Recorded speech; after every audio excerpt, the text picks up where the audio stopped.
All right, good afternoon, everybody. We are live. Welcome to the Infrastructure and Growth Committee meeting of the 3rd of March.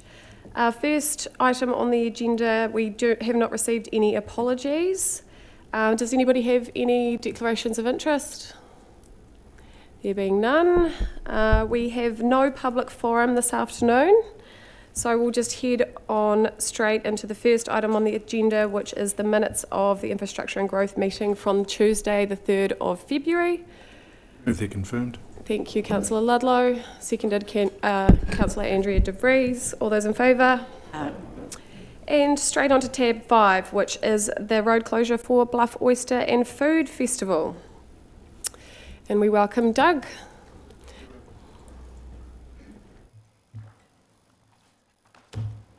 Thank you, Madam Chair. This is the same as we do every year, not surprisingly. The details are enclosed in there. However, the closure times are 6 a.m. until 7:30 for clean-up and for set-up and clean-up. The event runs from 10:30 to 5. Usual restrictions and obligations will be met. Excellent. Is that the only additional changes? That's it. Yep. 3 recommendations.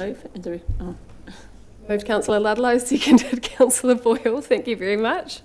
All those in favour? Aye. Nice and easy. And tab 6, another road closure with Doug for Anzac Day. Thank you, Madam Chair. There is a missing detail on this, which is the length of the closure itself. It's from 5 a.m. till 9 a.m. It was missing from the report for some reason. So I just wanted to reiterate those are the times of the closure.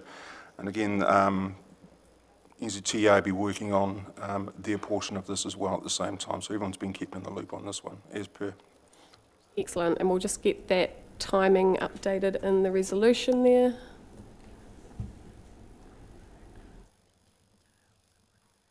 Need be, and if once it is typed in, can I please have a mover? Moved Councillor Bond, seconded Councillor De Vries. All those in favour? Aye. And carried. Next we have tab 7, which is a disposal of land for state highway purposes for Lake Street, and I believe we should have either Heather or Russell to speak to this one. I thought Heather might have, but this is really just a continuation of the previous report. What we've identified is that there's 2 parcels of land that we've included in the report that we need to vest as road, so I'm happy to receive questions. Nice and simple, and you can see the outline there in the aerial. Does anyone have any questions to the report?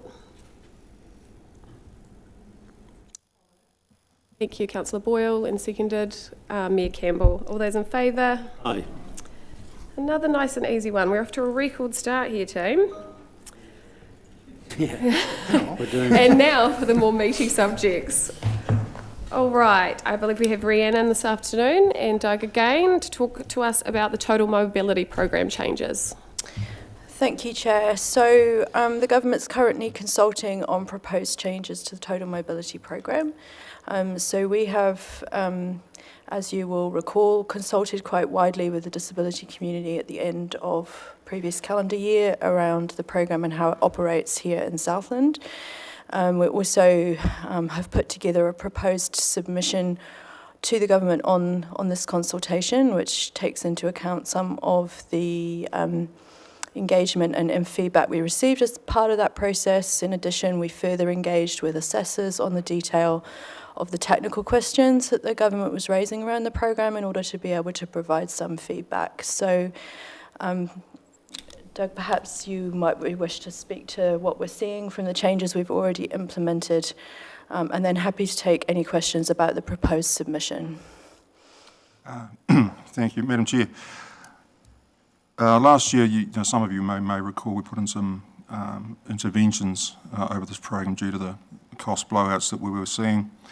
We went through stage 1, which was ensuring that passengers got charged their portion. There was a significant amount of the providers that weren't charging anything, so people were getting essentially free trips. We did implement that, and we have seen a flattening of demand from that. which is promising. So if that demand had been apparent from the start of the financial year, we wouldn't be doing this, we wouldn't be having these conversations. So we know that that works because people, walk with their wallets. So the government has come in over the top of that and reduced the subsidy further. Our next step, you'll recall us, was to remove 25% of the subsidy. We didn't have to go that far. The government's done it on our behalf, so that'll come through. We've submitted our submission in accordance with that. We are in agreement with most of their moves, and I think we're fairly supportive of it. So I'm very happy that that's the move they're making at the moment. Excellent, thank you very much for that. We did go through quite a comprehensive consultation process there, which was excellent and got some great feedback, and it's really pleasing to see that we didn't actually have to pull the trigger on stage 2 and 3 so far.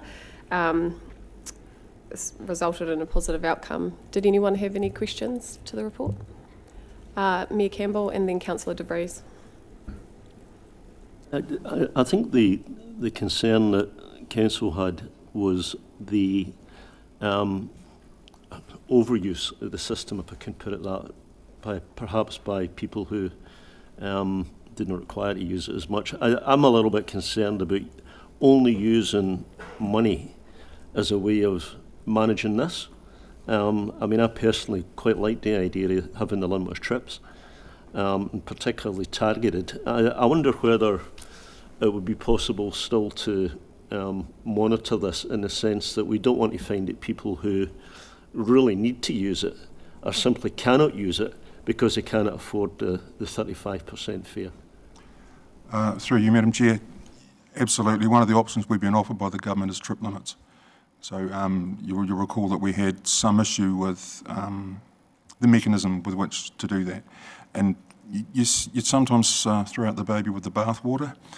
You'll impact people that have a high needs, and you're not really having the impact we did. We also did submit on the assessment of disability, because we really do want to target those in serious need. Previously it used to be passengers that weren't physically able to get on public transport, and that has been stretched a little bit over the years, and so we're here in this situation now. But I take your point, and it is part of our submission. We want to make sure that no one is going to miss out that is truly in need. My question was really about, are we going to continue to monitor it, not only in terms of how much money in total it costs us, but rather whether the right people are, people are not missing out. That's really what I want, is we keep monitoring what's happening.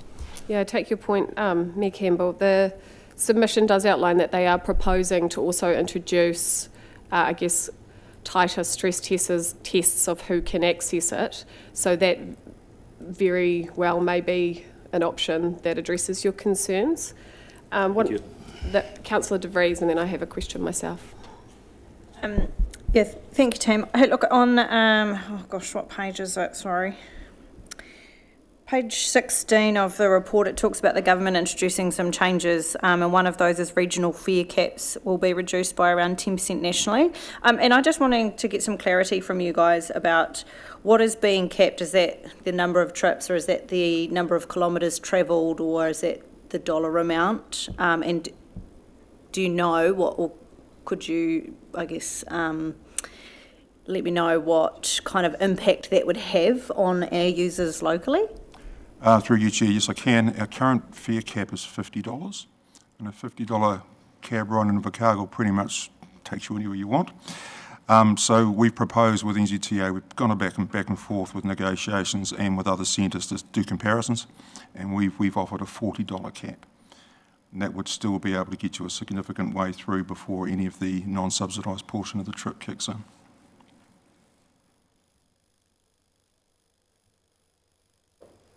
I'm all for discussion, but If you carry on, if you've got a further question.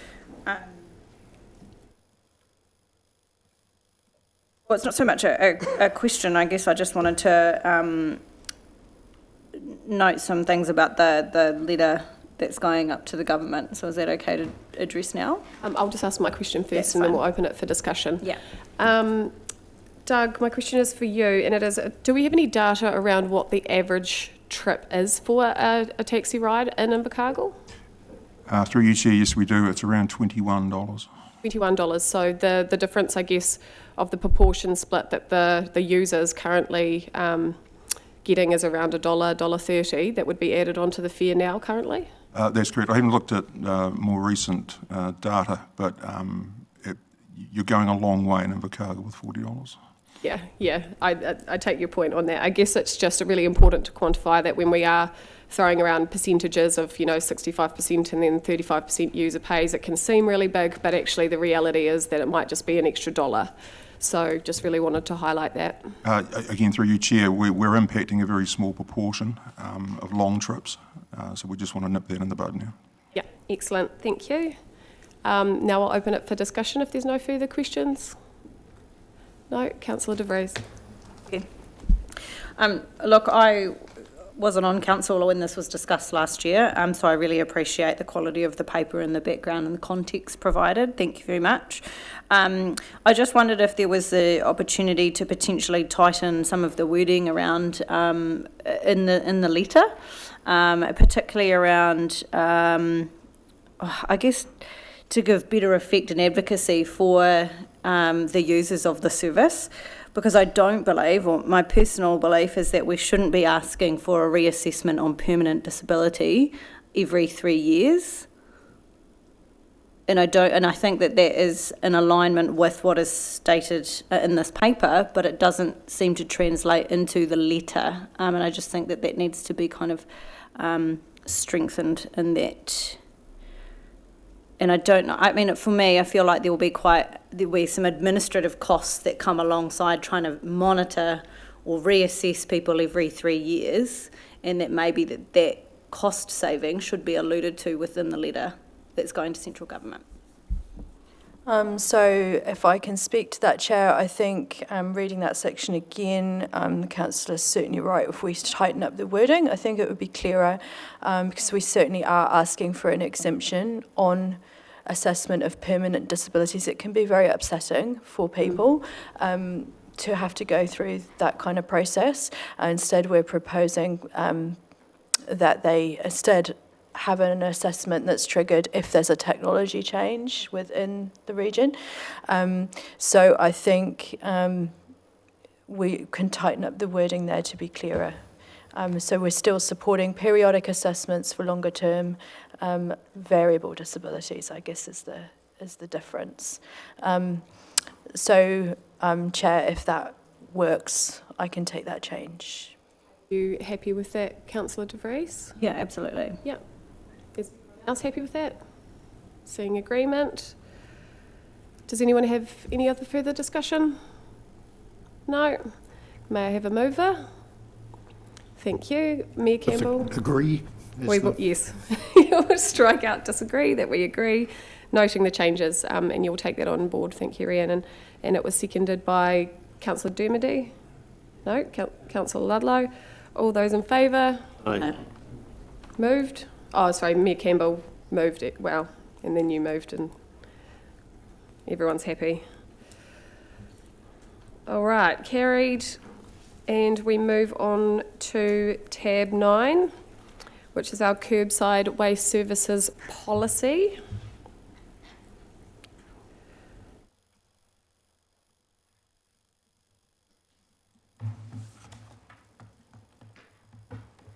Noon.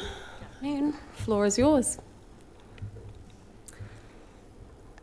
So this paper brings forward recommendations for a curbside waste service policy, and just to provide a little bit of context and background around this one, through the consultation process associated with curbside waste services, which occurred in August last year, as well as the business case process that WasteNet has been moving through as we head into procurement for the regional contracts. It was highlighted that there was an opportunity to develop a curbside waste service policy to improve and formalise some of the service offerings and service provisions. So the policy outlines both what is currently happening as well as identifying some of those gaps and formalising some of the current services. Like to add anything, Hannah? Yes, thank you, through you, Chair. So basically, just to echo what Fiona said, we're really trying to codify the existing approach, really setting out sort of the terms and conditions of the services being provided and cover off any gaps. So during the review process in developing this policy, we have found a few fairly minor inconsistencies with our internal processes. We've also discovered a few items that belong in our fees and charges schedule, so they are going to be included in the fees and charges schedule, which will be presented for consultation in the next wee while. Those will be consulted on as part of the fees and charges as normal. We have also looked at some of the wording around fees and charges. So at the moment there is a fee for additional bins. This policy sets out exactly what we mean by that, and tightening up the wording there to make it clear that there is one option to get additional bins, there is one cost, that sort of thing. We've also taken the opportunity to set out the circumstances in which we might seek reimbursement for lost or damaged bins, and again, that's a charge that will be included in the draft fees and charges. A couple of other points just to note. The provisions relating to the pickup of rubbish in the central business district, again, that's something that's been missing from fees and charges. We will include it. The points in here around assistance. So assistance is not a new service, it is an existing service that we have the ability to request assistance from the contractor for customers who can't basically put the bin out themselves. It's not widely used. We have just one customer using it at the moment, and therefore we've handled this on a sort of an informal basis or an ad hoc basis. We thought it was appropriate to set out the criteria that people will have to meet in order to be eligible for that service, for the sake of transparency and fairness. Highlighting this one because it is possible that as awareness grows of this service existing, demand for that service could also increase. So wanting to make you aware of that. There is a section as well on how we will consider requests to extend the service area. So any extension to the service area would be a change in levels of service, so it would occur as part of long-term planning or the annual plan process.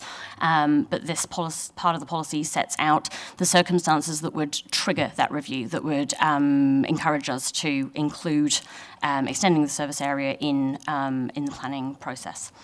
Other than that, I think that covers it off. As I said, some of this is just codifying what we already do, so the provisions around bin checks and suspension of service, none of that is new. That's existing practice that's on our website, but again, it's set out here in one place. And I think that's it, but obviously if there are any questions, very happy to help. Excellent, thank you very much. I was particularly happy to see the piece pulled out about the assistance, because that is something that came through really, really strongly through the consultation and the submission process. Excellent to know that it already is possible, and you have noted in both your discussion and in the paper that it's proposed that ongoing eligibility be assessed annually. And it was actually Councillor De Vries that had the stroke of genius that had said perhaps why not use the total mobility eligibility to understand whether or not, you know, they clearly have a disability or permanent disability that would require that level of assistance. Perhaps it's that. So that could be something that we look into. Mayor Campbell, you were next. Thank you. Just on that point, though, you just made, I would observe that sometimes it's the very elderly that have problems who don't necessarily have a disability. They're just very elderly. But anyway, my question was about those items which don't appear in the fees and charges, but where we actually charge, you know, the prepaid bags, being one of the examples that's quoted here. Are they already taken into account in terms of our revenue when we calculate rates? So they're missing from the fees and charges, but have we taken them into account in calculating the missing bit, which actually goes to rates? For you, Chair, and that's not a question that I'm able to answer, but hopefully someone else can. Is anyone on? Thank you. Through you, Chair. The team provide us with their rates, with their revenue number. I assume, and that is a broad thing to say, but I would hope that it was included. I don't have that information in front of me, so I can't give you a definitive yes or no on it.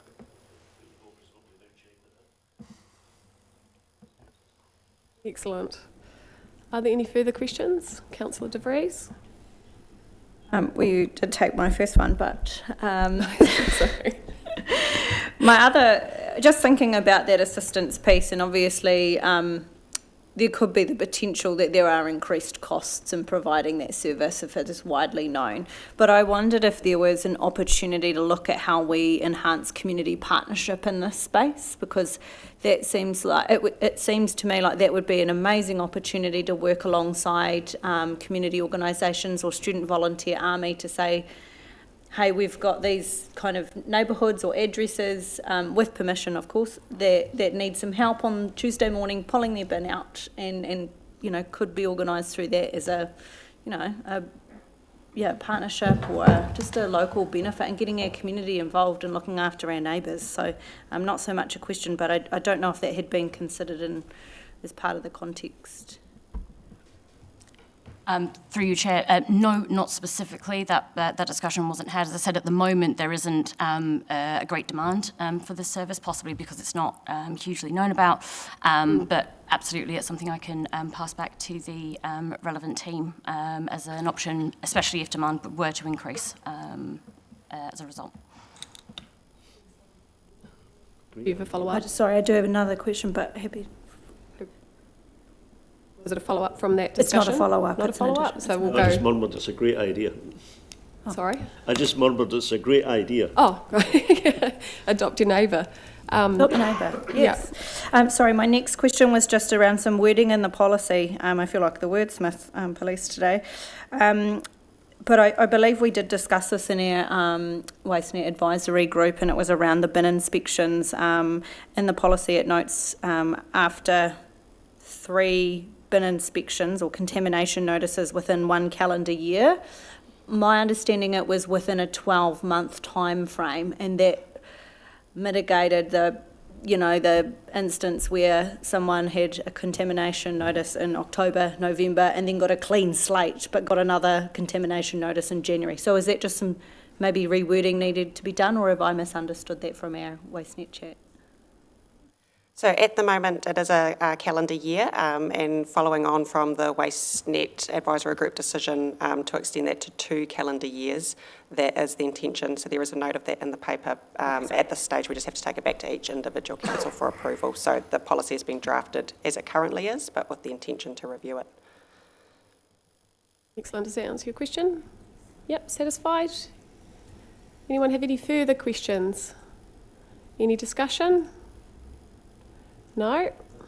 One point, Chair. I mean, I fully support the idea of the assistance for people with bins, and I think Councillor De Vries' idea of maybe involving the student volunteer army is a really good one.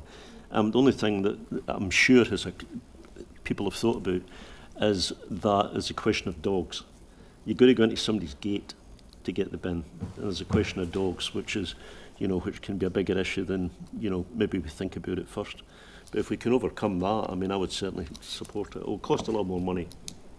Yeah, I take your point there, Mayor Campbell. There's also organisations like South Alive. I know they have an Adopt a Street litter neighbourhood type policy program, I guess, that they run. There's opportunities like that for our teams to work with them as well. Councillor Boyle? There are many communities who are already doing this just ad hoc. Yeah. Excellent. Yeah. Well, I think it might be something that we can continue to assess if the need does escalate now that we've brought some additional attention to it as well. Thank you. Any further discussion? No? All right, can I have a mover? Thank you, Councillor De Vries, and a seconder. Thank you, Mayor Campbell. All those in favour? Aye. Carried. And you're up again, Fiona, as we move into the WMMP, or the Waste Management and Minimisation Plan. And Rhiannon. So again, just to provide some context and background for this one, it is a requirement of the Waste Minimisation Act for every council to have a waste management and minimisation plan, and that plan is reviewed on a 6-yearly basis. At the moment, the Waste Management Minimisation Plan for the Southland region is a collective of the WasteNet councils, and the six-yearly review has been drafted on that basis to be a regional plan again. So somewhat straightforward. It tries to take a forward-looking view about what may be coming down in terms of legislation. It also looks at some actual data around what's in bins and what's going into our landfill to try and inform us for the next 6 years. Excellent. Well, thank you very much. Does anyone have any questions to this report? Taking it as read. Everyone's happy and comfortable that we go out for consultation. Our first recommendation is to receive it. Happy to move the 8 recommendations, Chair. All 8. All right. We'll move all 8. Thank you very much, Councillor Bond. All those in favour? Aye. Carried. Well, that brings us to the end of the public agenda. Thank you all for being online, if you have tuned in to watch, and we will catch you next time. Can I have a mover that we go into PE? Thank you very much, Councillor De Vries, and seconded to Councillor Boyle, for the reasons outlined in the agenda. Those in favour? Aye. Carried.